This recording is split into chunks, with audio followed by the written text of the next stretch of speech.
Hello everybody, this is Jacob Evans from JJ Ninjas, and I know what you're thinking. We read the title. What the heck are you doing? This is supposed to be a funny channel, not the scare your butt off channel. I know, but I'm just gonna do this just for the fun of it. I might have nightmares tonight, but it's not really that scary, but if some of y'all have nightmares tonight, I'm sorry. Hey, this is gonna be WWF Canceled in Your House pay-per-view. And this was last edited on October 17, 2015. Let's read the story here. Here we go.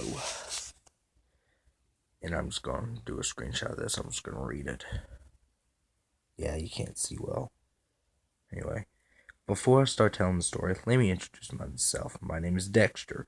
I'm currently playing football for the Coastal Carolina Chanticleers. Okay. Growing up, I was a huge fan of pro wrestling, and I was always begging my parents to let me stay up late to watch Monday Night Raw. Yes, I know wrestling is mostly fake, but I never really cared. Neither did I. Anyway, let's continue reading the story. There's a hair almost. I just wanted to see my favorite wrestler, Kane, chokeslam everyone from Stone Cold to meet. Recently, with classes and football games, I have trouble keeping up with both Raw and SmackDown. The other thing the other thing was that I only had little to moderate amount of money, so I could only watch 2 or 3 pay-per-views per year. I usually stick to watch my old WWF DVDs when I can, except for one. Last May, I was walking around the campus when I passed a pro wrestling store. I passed by the same lot a few days ago, and it was occupied, still had the for rent sign.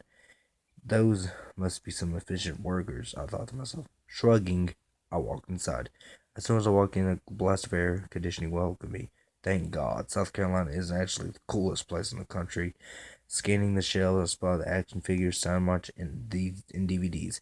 I hopped over to the DVD shelf and went through the contents.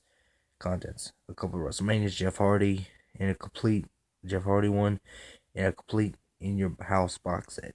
If you're not a wrestling fan, your In Your House was a pay-per-view series that held for months of WWF, but didn't have a major pay-per-view. Being from Memphis, I was able to go to the Street Valentine's Day Massacre event when I was 8, and it wasn't even nosebleed seats. I was in 4 rows from the ring.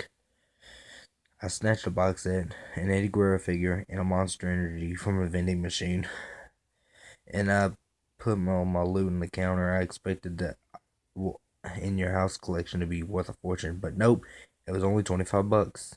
I didn't really think much of it, and I rode my skateboard back to my dorm. When I got home, popped the CD on my PlayStation 3. The menu came up, and it was the In Your House logo and the collection of shots from the events. There were 4 options: select, event, random event, options, and extras. I checked out the options menu. It was nothing special, just languages, subtitles, display, and all that junk. I don't remember much from the extras menu. I saw a promo for WrestleMania 2000 though. By the way, the DVD was apparently released in summer of 1999. That's way. Hey, it can scare your pants off and education. Good job.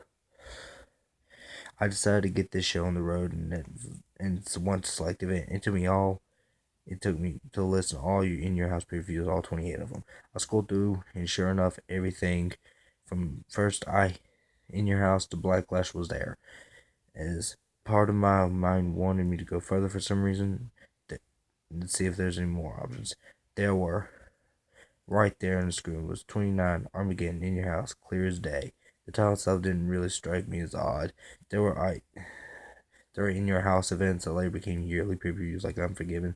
The first Armageddon was held in 1999, but still, 29? As far as my extensive knowledge went, there were only 28 In Your House shows. I decided to select it. I was bought to another screen. The description said Armageddon took place on June 6, 1999 in Charleston, South Carolina. I selected the match select option. There were only 2 matches. First was 20-man over the top battle royal, and the second was Kane vs. Mankind in Inferno match. Saving the best for last, I choose the battle royal. Billy Gunn won. If you're the one who cares. I'm gonna get a lot of hate for laughing at that. After that, I selected Kane vs. Mankind. Both wrestlers made their entrances, though I think Kane's music was a bit different. It was lower pitch, maybe when both were in the ring. The firing canvas looked, the match was underway. As far as I can remember, the match was pretty normal. Kane would get a few hits, Mankind would get a few, and then they both hit their finishers sometime during the match. I myself felt pretty successful.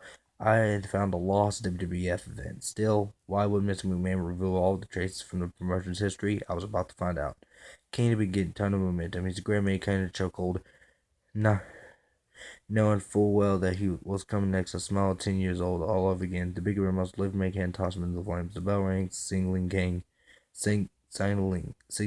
had won the match. Then the screaming began. Horrible, agonizing, ear-raping screaming that could be described as banshees well in reverse. The camera pinned over to Mankind. What I saw was terrifying. Now, before I explain the screen, I'm rather immune to gore and disturbing imaginary. Warning, just to pause, I think this is where it gets scary. So if you're not used to scary stuff and you're going to have nightmares, you should exit this video now. That's a dedicated X-File. I've written a few creepypastas, but this is just above all that. You still want to go? Okay, I warned you. That was your last chance. Mankind was on fire, standing in front of him. That's right. That's how you win, after all. This was different. You could clearly see his skin melting off, showing muscle and even bone in some spots. His hair was signed. The lights in the arena turned off, but the flames still burned bright as it went on and on and on. Finally, Jim Ross ran over the fire extinguisher and sprayed Mankind. He charged, his body lay there, not moving an inch. Paramedics arrived and took him out of the arena. The television cut the black and took me back to the main menu. Now, being a wrestling connoisseur or something like that, I had knowledge of what's legit and what was kayfabe. It was legit. There was no way, especially in 1999. That was such a horrendous burn that could be faked on live television. F word. I don't even think that's possible now. I couldn't get my image of Mankind out of my brain. I hopped in my computer and made a thread about it as quick as I could. Only one person I knew what I was talking about. He said that Mankind wasn't originally Mick Foley. The character was portrayed as another own wrestler who died after the Inferno match. The PPV was narrated and referred to again, and Mick Foley was about to replace Mankind as a wrestler. Foley, however, has always been Cad's Jack and Dude Love. Mankind was called the third face of Foley because the wrestlers striking resemblance to Mick. It makes sense now. Oh god, I'm gonna have so many nightmares. The next morning I went over to the wrestling store to ask the manager about the DVD. Surprisingly, this place was on Memorial Day. The manager said he found the DVD on black market and thought it would be perfect for collectors. I haven't touched that disc since. And this was written by Jimmy the Keyblade Wielder.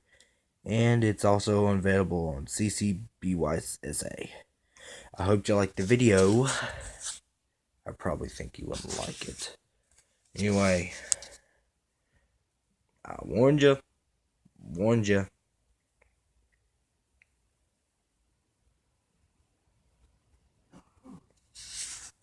So, when you get nightmares, I warned you.